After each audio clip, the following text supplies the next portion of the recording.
Hello everyone, so in this discussion video I'd like to talk a little bit about a period I haven't really talked about much before, which is the end of the Second World War and the start of the Cold War.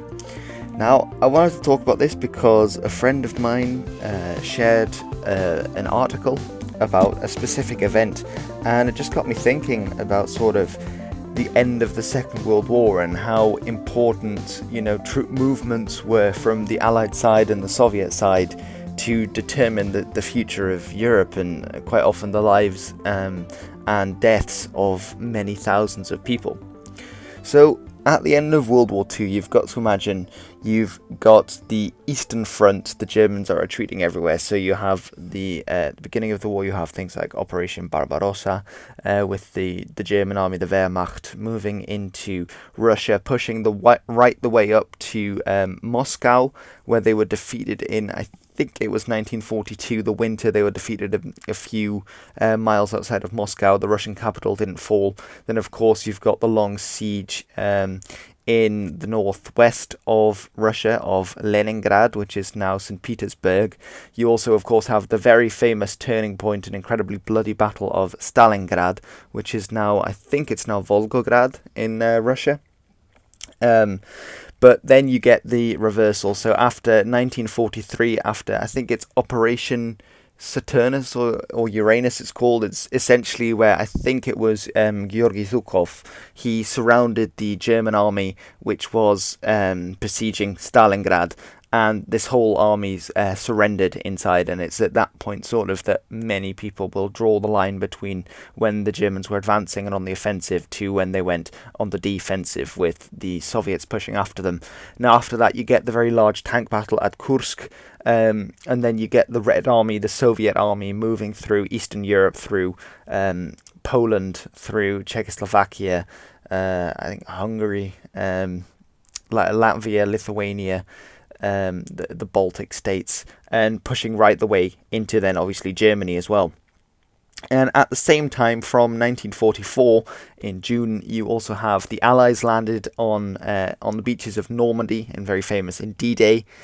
So then you also get from the north and from the west, you get the Allied advance, which would be mainly American as well as British Commonwealth troops. So you have the British, Canadian, South African forces, Anzacs, so Australian, New Zealanders, as well as the resistance movements playing a part. So you had the French resistance did stuff, as well as then troops from the occupied countries who had fled into exile, usually in Britain. So a lot of the RAF were Polish at the time because a lot of the Poles had flown their planes over to Britain and then continued to attack. You also had I think it's the Princess Irene Brigade, which is a Dutch brigade of soldiers who'd made it out of the Netherlands before it was completely occupied. They then also went over after D-Day and liberated parts of the Netherlands. You had French battalions. I think with Charles de Gaulle, you had I think the Charles de Gaulle battalion. I don't know. I think something. There were definitely French ones as well who went back over and fought. So then you essentially have the remnants of the Nazi Reich in Europe in the center, and you have the Allies coming in from the west and the Soviets coming in from the east. And although they are on paper on the same side, even while Hitler was still alive and even while Nazi Germany was still fighting back, they were already sizing each other up and looking, oh, well, we need to advance to here so that we can take this town. And actually, it was really quite brutal in that they were doing this. They were obviously, they had a common enemy of Nazi Germany, but they were by no means real allies of each other, and this became sort of worse and worse as the end of the war became nearer. So you have one of the examples that I often bring up is the Soviets were pushing the Germans back on the Eastern Front, and they were going through Eastern Poland, and I think Warsaw is sort of in the center of Poland, I think. I'm not sure. I'll check that. But the Soviet Red Army was advancing on Warsaw, which is the capital of Poland. And because they thought that the Red Army would soon be there, the Polish resistance, I think it's called the Home Army. I'm not even going to try and pronounce the Polish name because it's Polish. But they started this rising, and this became known as the Warsaw Rising in 1944 because they thought, oh, well, the Soviets are going to be here soon. Let's do one last-ditch effort. We'll kick the Germans out. It'll make it easier for the Soviets. And so they start fighting against the Germans, and the Germans had a huge presence in Warsaw. I'm pretty sure that I think the Polish resistance were massively outnumbered. In the Warsaw Rising, and it was really, really brutal fighting. You see pictures of the Warsaw Rising. If you've ever seen the film The Pianist, that's set in Warsaw during the Second World War. Near to the end of that, you see the Warsaw Rising. Although you shouldn't get that confused with the Warsaw Ghetto Rising, which was in 1943, where the Jews in the ghetto refused to hand over command to the SS commander, and then you get that the Nazis started to burn essentially the Jewish communities alive in their houses in the ghetto, which is all very dark, nasty stuff. But that was a year before. This was the Warsaw Rising, where the Polish nationalists were fighting against the Germans because they thought the Soviets would help them. But Stalin ordered that the Soviet army waited outside Warsaw while it went on, while tens of thousands of Poles were being shot, summarily executed and killed in Warsaw. Stalin ordered them to wait because he didn't want the city to fall into Polish nationalist hands, because he wanted to take Poland for himself. Because if you imagine both in the First World War, where the Russians suffered massive setbacks and were pushed right the way back on the Eastern Front by the Germans, like, for example, at the Surian Lakes and at the very famous Battle of Tannenberg. So in the Second World War, you also have that the Germans, they pretty much almost managed to defeat the Soviet Union, because I think, and I'm by no means an expert here, but from what I've read, I think if the German army had managed to push back to take Moscow, to take Stalingrad, Leningrad, then I think most of the industry would have been in German hands. They took the oil fields of the Caucasus very quickly. And if you think about Russia, it's a massive country, but I think you squeeze in lots of the population are in the western part, which was then occupied by the Germans. And I think if they'd pushed on and taken Stalingrad, Leningrad, and Moscow, that then the Soviet war effort would be much diminished, because they wouldn't be able to produce as many tanks, they wouldn't be able to produce planes. It would then be more of a sort of guerrilla thing, but it would still tie down hundreds of thousands of German troops because they had to take charge. Anyway, I went on a tangent. I forgot what I was going to say now. But yeah, essentially Stalin didn't want the Polish resistance to win, so he let them all be slaughtered by the Germans, by the SS in Warsaw. And then, as soon as the rising was over, as soon as tens of thousands of Poles were dead in the streets, then he moved in and took the city. Because, I remember now, because of what happened in the First World War and the Second World War, Stalin's goal at the end of the Second World War was to create a buffer zone of states in the east to be a buffer that were allied to him between the Soviets and between Germany, although probably also the Americans, the British, the French, the allied democratic powers, so that there couldn't be an easy invasion of the USSR after World War II. Now, actually, there's an interesting story, which is the one that my friend shared, about how there was an Allied battalion which was actually dropped in for the very purpose of taking a town to stop it from being liberated, quote unquote, by the Soviets. So you have the 1st Canadian Paratroopers, who were a regiment of the 6th Airborne Division, and at this time they were part of the British Armed Forces, because Canada was part of the Commonwealth, still is, I think. And they were sent in to capture the city of Wismar, which is on the Baltic, so northern Germany, old Hanseatic trading city. And they were dropped in, and they marched hundreds of miles to the north from where they were dropped, just to take the city, so that the Germans couldn't then move along the north. Because if you think, you've got the Friesland, which is the German area of Frisia, which is next to essentially the Netherlands. That's the bit that sort of goes up to Denmark. You've got Schleswig-Holstein, which is the bit that's like, it's on the same peninsula as Denmark, but it's just below the Danish border. That's now German.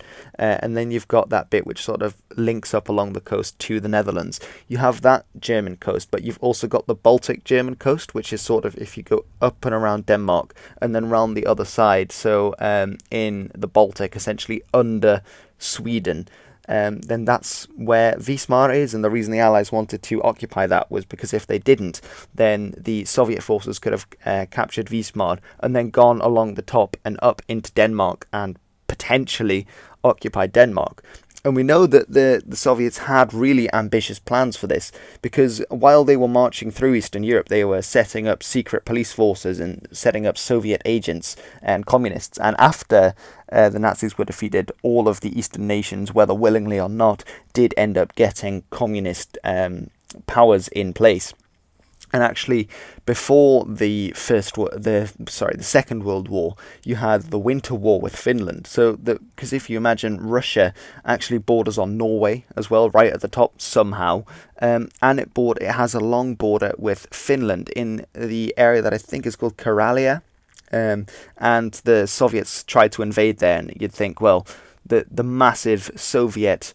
What do you call it? Empire? No, you can't really call it an empire. It doesn't have an emperor. But anyway, the mass of the Soviet armed forces against a country like Finland, you'd be like, well, of course the Soviets are going to win. But actually, the Winter War, the Finnish managed to hold off the Russians. And the Finns actually won the Winter War against the Russians. Very interesting, actually. There's a good film about it as well. I can't remember what it's called. It's in Finnish, but if you can get subtitles, it's all right. And if the Soviets had managed to take Finland, it's definitely not crazy to think that they would then push on, because there were, I think there was a civil war in either Finland or Sweden. I think it was Finland, between the communists and between the Democrats, and I think the Democrats obviously won, and then the Soviets tried to invade. But if the Soviets had managed to successfully invade Finland, then there's nothing to say they wouldn't have gone on to Sweden or Norway, Denmark. I mean, they did take half of Germany. East Germany was essentially, that was one of the Eastern Bloc, one of the communist powers. So who's to say they would have stopped there? They probably would have gone on to the rest of Germany, maybe even the Netherlands, maybe Belgium, maybe even half of France, who knows. So the reason for the Allied occupation of Wismar was to stop this happening by stopping off this corridor. And actually, soon after that, the first Canadian paratroopers were dropped near to Wismar, and after they got there, a few days after that, the Soviet army actually showed up outside the door, and the Cold War almost broke out then and then, because the Russians demanded the city, but the Canadian paratroopers said, oh, no, we're not going to give the city to you, because they had their orders. And the Russians had a larger and an armoured division. And so you'd be thinking, well, if a few hundred paratroopers against thousands of Soviets in the armoured division. But because the paras were so firm in saying, no, we're not giving you the city, the Soviets then thought that they must have had support. So they didn't attack, although they did dig in and, point their artillery, point their guns at Wismar. Now, even though the civilians of Wismar were very happy that they had been liberated by Allied forces, because a lot of the Soviet forces were accused and did kill and rape the German population when they were marching through on their way to Berlin. And this is often in reprisal for the atrocities committed on the Eastern Front by the SS especially, but also by the regular Wehrmacht, which they definitely did. There were 23 million dead on the Russian side, which is, apart from the Chinese, who I think suffered something like 40 million, I think, at the hands of the Japanese, is the largest death toll of any population in the Second World War. So this was often seen as a way they were getting their revenge on the German population for what the Germans had done in Russia and in the East. So people were generally a lot happier, Germans, to be captured by the Americans. You have, the German armed forces, they would try and be captured by the Americans so they wouldn't be captured by the Soviets, because the Soviets would probably send them to a war camp up in the north. My parents actually knew a German guy who was sent to a Soviet work camp in the north, and loads of Germans died. That's a topic for another video. The absolute horror and atrocity committed against German people and German populations after the Second World War, which is a story that's never told, because obviously the German government committed terrible atrocities in the Second World War themselves, but we hardly ever hear about what happened to the German people after the war, which is often just as horrifying, really. Well, this got very dark very quickly. I was just thinking I'd do a nice discussion video about the Soviets after the Second World War, but you know, it's all a bit dark. But the city of Wismar, unfortunately, would later be handed over to the Russians after the Yalta Conference in 1945, because it would then make part of what would later become Eastern Germany, because it was in the eastern side, and then it would later be reunified in the reunification of Germany after the Berlin Wall fell, and shortly after that the USSR crumbled and the Eastern Bloc fell. And yeah, so I hope this video has been somewhat interesting. It's been quite rambly again, but that is kind of the idea of this style. Please leave any comments below. I'll put the article in the description where I got it from, and I hope I'll see you again next time. Oh yeah, and the flag is the flag of the USSR, because I'm talking about the USSR. So there you go. Alright everyone, thanks very much for watching. I'm History with Hilbert, and I'll see you again in the next historical discussion video.